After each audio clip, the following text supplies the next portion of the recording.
And we are live. Good afternoon. This is Klaus with another e-commerce coffee break. Today, I want to talk about conversion rate optimization and the principles behind that.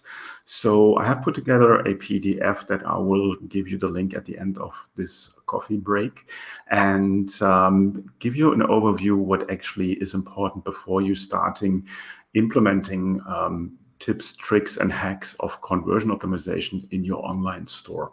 So most people just go in there and they blindly copy whatever they were told or what they find on the internet, and then think that their store will increase the conversion rate and give them more sales. Or they start A/B testing without having a proper idea what A/B testing actually means. So in a nutshell, they're starting their conversion optimization strategy from the wrong end. So it's very important to understand why you do certain things in conversion optimization, and only then it will give you the understanding to create results. Now, let's go and start with the definition of what conversion rate optimization actually is. So conversion rate optimization, also abbreviated in CRO, is the process of optimizing your site or landing page experience based on website behavior to help improve the probability of the visitor taking desired actions, conversions on that page. So that was a very long sentence. In a nutshell, the goal of conversion rate optimization is to raise your conversion rate by compelling your visitor to take a specific action, like buying a product, downloading a PDF, or subscribing to a newsletter. You do that while you're doing putting in place micro goals on your site. So it's not the one big thing that will increase your conversion rate by 100%. It's a lot of little things that you do along the customer journey to get them to the final goal of buying from your store. So you would look at each separate page. You would look at the home page, at your collection category page, your product detail page, your cart page, your checkout page. Or if you are using a funnel to get them to the product, then you look at every step in the funnel and you would look for certain specific things to optimize. Now, that's where basically the conversion rate principles come into place. Steve Krug wrote a book on website usability called Don't Make Me Think. So in a nutshell, that's your goal, or that's the goal that you need to achieve, that your website visitor, your prospect, your potential buyer does not need to think on what they have to do on your store and have a sort of smooth and issue-free journey through the buyer's process.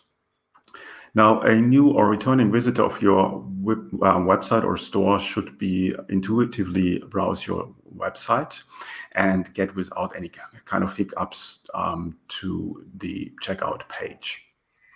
Now, to start there, you should ask yourself a couple of questions. So one thing is, does your store design make it easier for your potential customer to navigate, search, and find the product that they are looking for?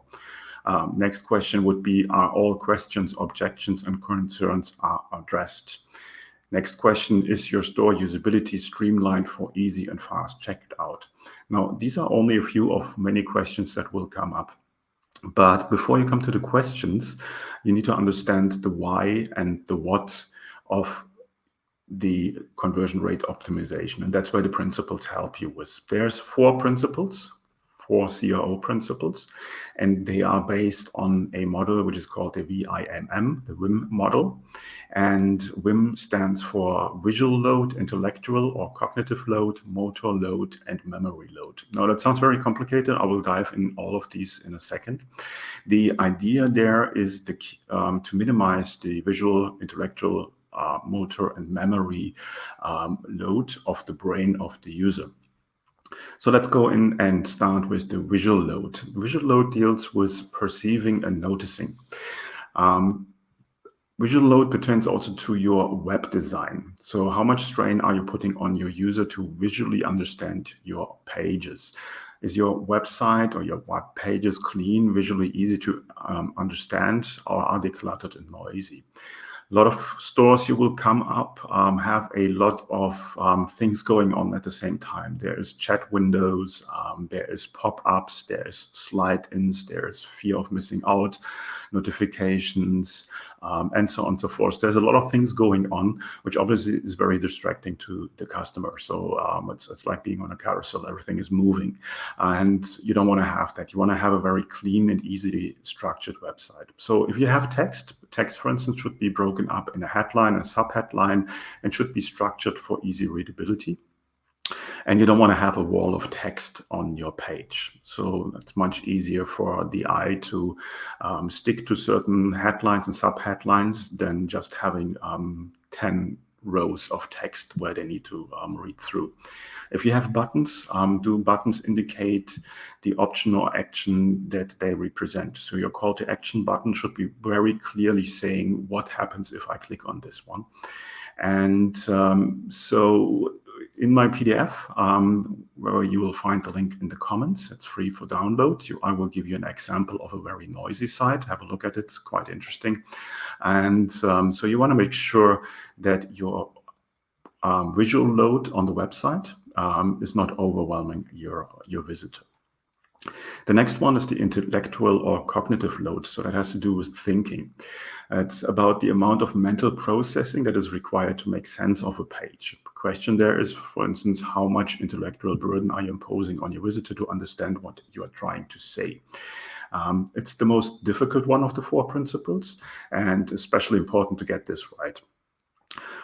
For instance, you want to avoid that the visitor needs to calculate or think about a task on your site. Everything should be self-explanatory. So, for instance, if you're using or you should use a lingo, a language that your visitor understands. So if you're selling products for a broader public and you want to be, you should avoid expert terms that they might not know.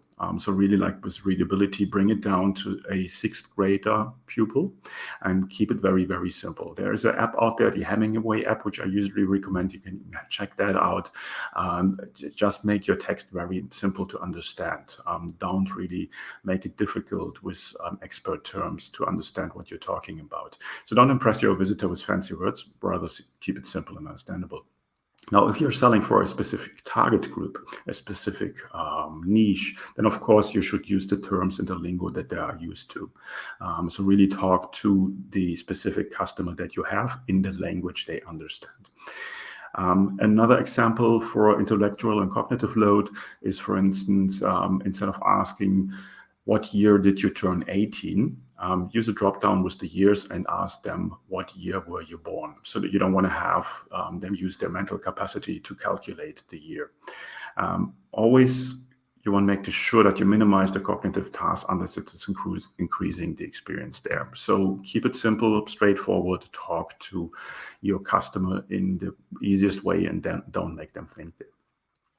Next one of the principles is the motor load. That has to do with movement. That has to do with what they do with the keyboard, with the mouse, with pointing on a mobile device.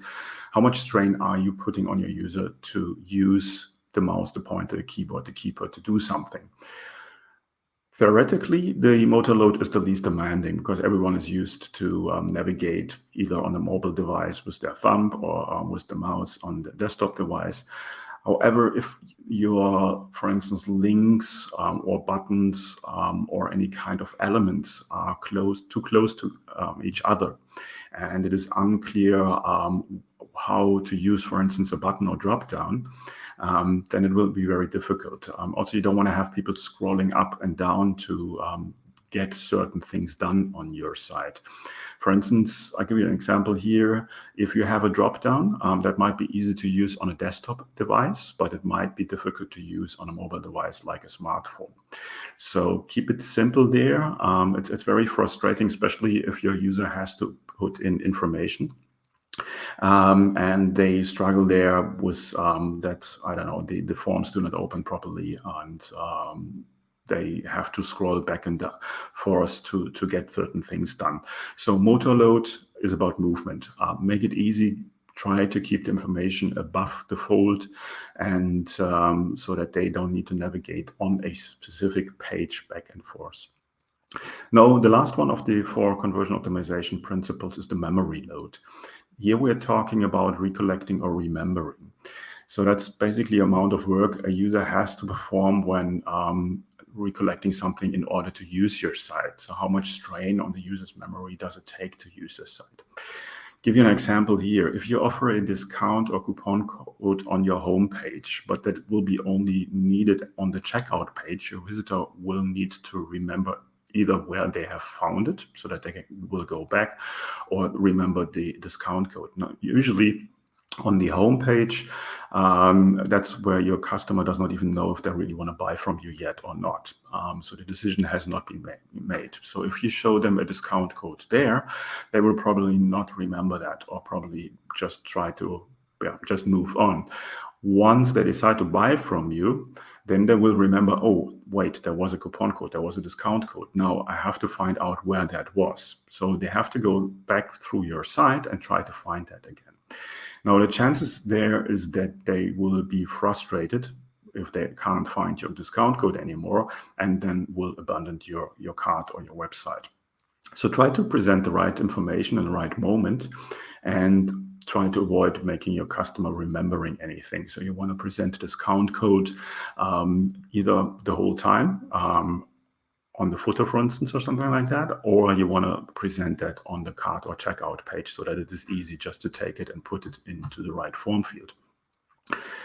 Then obviously you want to keep, test all your pages, your home page, your collection page, product page, and so on, with these conversion optimization guidelines in mind.